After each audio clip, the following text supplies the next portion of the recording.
Oke, kali ini kita akan membahas tentang ERD diagram dan cara menggambarnya di aplikasi Draw.io di cloud ya, di internet. Nah, sebelum kita masuk ke penggunaan Draw.io, ada beberapa hal yang perlu dijelaskan di sini. Kita langsung saja. Nah, di Draw.io itu ada dua notasi yang dipakai untuk membuat diagram ERD, dan keduanya semuanya ya disatukan gitu, di grouping dalam satu kelompok. Nah, ini berbeda dengan tools sebelumnya yang kita terangkan, yaitu Microsoft Visio. Di sana kedua item tersebut, kedua notasi tersebut dipisahkan dalam dua kelompok yang berbeda. Nah, di dalam Draw.io ini semuanya jadi satu. Nah, kedua notasi tersebut adalah change notation dan crossfoot. Nah, dua-duanya bisa dipakai untuk menggambar ERD. Oke, nah sekarang yang ada di slide ini, yang pertama adalah change notation. Nah, change notation ini memiliki beberapa komponen diagram. Yang pertama adalah entity. Entity ini kalau di Draw.io ada dua, tapi ini sama saja. Yang membedakan adalah cornernya atau sudutnya. Yang satu sudutnya tajam, yang satu sudutnya rounded. Nah, pemakaiannya sama saja. Kemudian ada weak entity. Weak entity ini digambarkan dengan kotak yang memiliki dua garis di dalamnya, dua garis pembatasnya ya.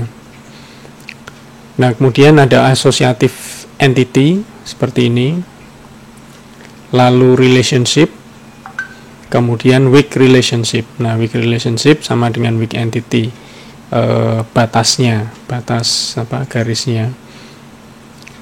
Lalu atribut, ini ada atribut biasa, kemudian key atribut, ini biasanya primary key, kemudian weak key attribute, ini atribut key atau primary key dari weak entity ini biasanya. Kemudian derive attribute, ini yang nilainya itu tersusun dari atribut-atribut lain, nah, gabungan. Nah, lalu multi-value ini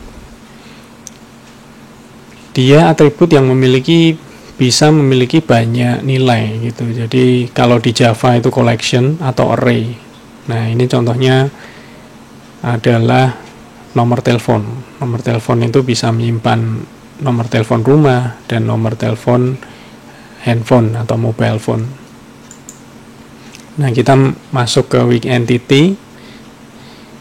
Weak entity ini contohnya seperti ini. Misalnya ada entity order item, kemudian produk. Nah, ini artinya dalam setiap order, di dalamnya itu ada order item.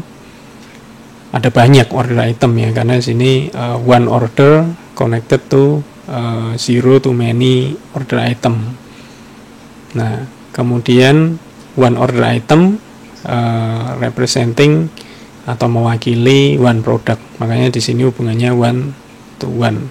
Kalau di sini one to many. Nah, hubungan antara order item dengan order ini weak relationship.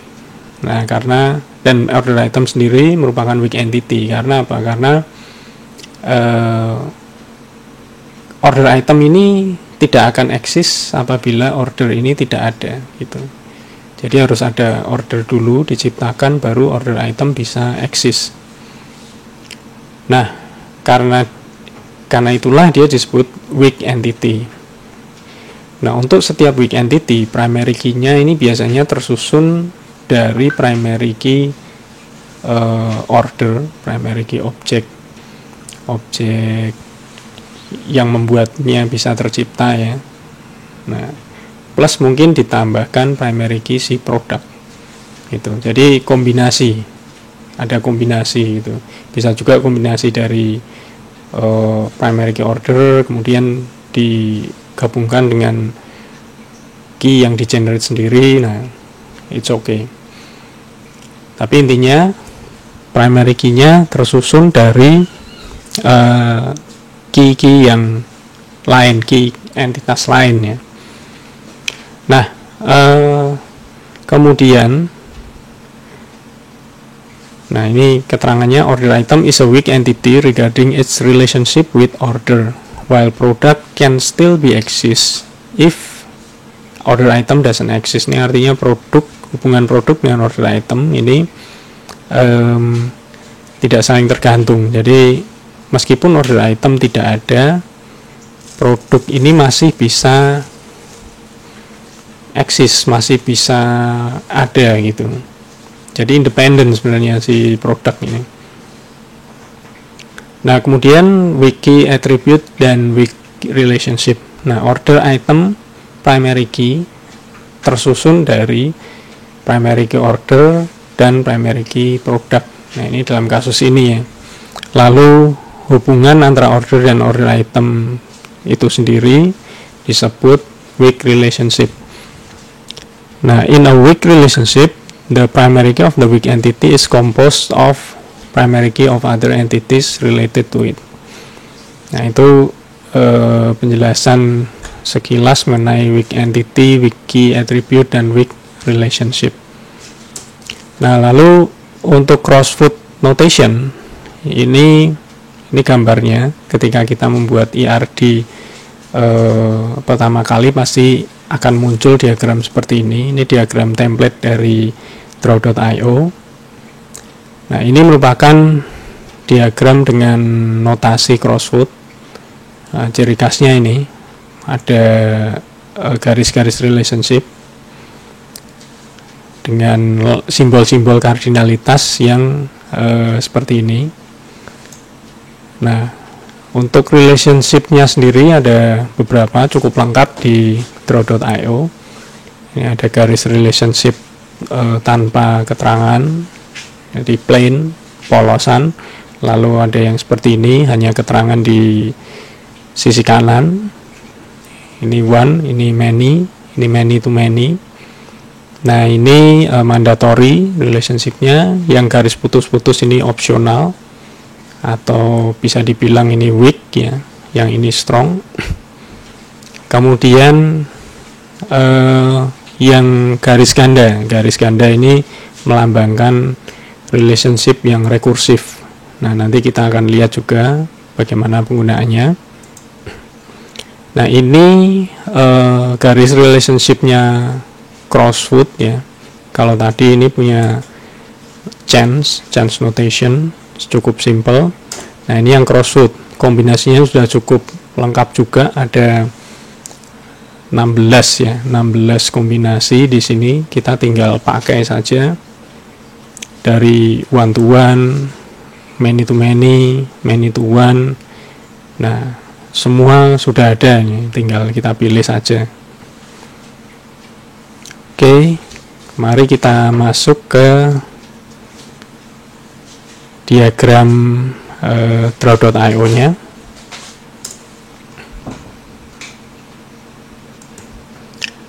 Nah, ketika kita menggunakan Draw.io, kita bisa mengetikkan di browser kita ya, URL-nya draw.io seperti ini. Kemudian kita enter. Nah, dia akan loading. Nah, pertama kali kita akan ditanya, ini mau create new diagram atau open existing diagram. Kalau create new berarti bikin baru, open existing ini kalau kita sudah punya filenya, sudah pernah membuat gitu ya, jadi melanjutkan pekerjaan sebelumnya. Kita coba create new diagram. Nah, di sini ada pilihan, sudah ada beberapa yang di sini. Nah, dari yang sebelah kiri ini juga bisa. Nah, tapi untuk entity relationship diagram lebih enak yang di sini. Kita klik select entity relationship diagram. Oke, lalu klik create. Nah, create ini akan diminta untuk menyimpan filenya. Kita coba. testing.erd 01 kita save di sini. Nah, ini adalah template pertama yang dia tawarkan, yang ditawarkan oleh draw.io untuk kita pakai. Kita bisa pakai atau kita bisa buang, ya. Nah, lalu diagramnya sendiri di mana? Ini di sebelah kiri ini, generalnya kita tutup dulu. Entity relationship akan terlihat di paling bawah. Nah, kita buka. Nah, ini dia. Ini sudah lengkap semua. Jadi ketika kita hover, ini previewnya akan muncul di sebelah kanan. Nah, tuh muncul.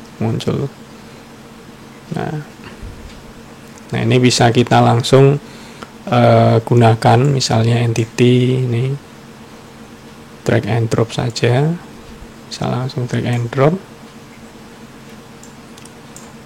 Nah, misalnya kita bebas saja, main bebas dulu untuk contoh, ya.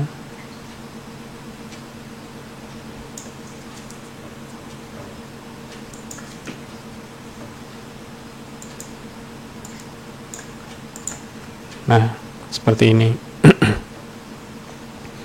Oke, nah karena tempat saya sudah ada beberapa item yang saya buat, maka saya buka file yang sudah saya buat sebelumnya. Nah, di sini kita juga bisa create new dari sini atau open. Nah, mengimport jadi mengekspor sebagai gambar juga bisa, gambar, PDF, HTML. Nah, oke. Nah, ini yang saya buat untuk slide presentasi. Nah, penjelasan terkait di slide tadi ada di sini. Weak relationship, weak entity. Nah, ini contohnya pemakaian change notation untuk menggambarkan weak relationship dan weak entity-nya tadi. Kalau ini contoh menggunakan crossfoot biasanya langsung menggambarkan struktur tabelnya gitu ya. Nah, untuk change notation di sini contohnya ini entitas order, sini order item. Nah, karena relationship-nya itu tadi weak relationship, maka kita memakai notasi yang weak relationship. Nah, yang ini kita drag and drop di sini. Kemudian kita hubungkan ke kiri dan ke kanan. Nah, di sini one to many. Kemudian hubungan order item dengan produk ini one to one. Nah, kira-kira notasinya seperti ini. Nah, lalu yang recursive relationship itu contohnya bisa kita pakai seperti ini. Jadi employee dan supervisor, di mana supervisor itu adalah employee juga sebenarnya. Nah, ini kalau kita pakai UML ya. Nah, kita contohin sedikit. Ini kelas diagram. Oke. UML.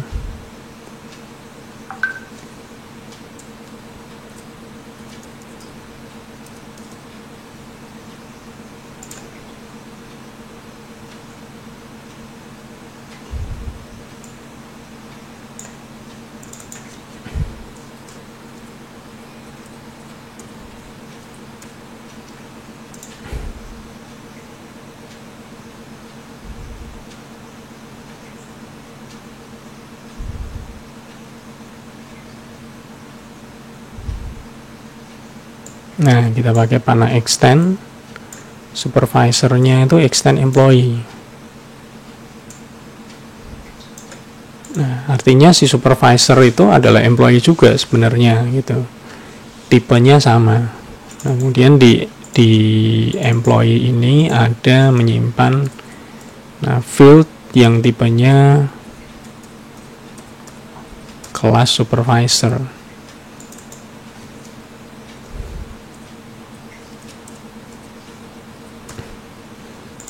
Nah, kira-kira struktur kelas diagramnya seperti ini. Nah, makanya di ERD digambarkan sebagai recursive relationship. Jadi pada panahnya ke sana dan ke sana juga, ke employee. Dari employee ke supervisor, supervisor ke employee. Nah, di sini satu supervisor bisa membawai 0 sampai 10 employee. Itu kira-kira penjelasannya. Oke.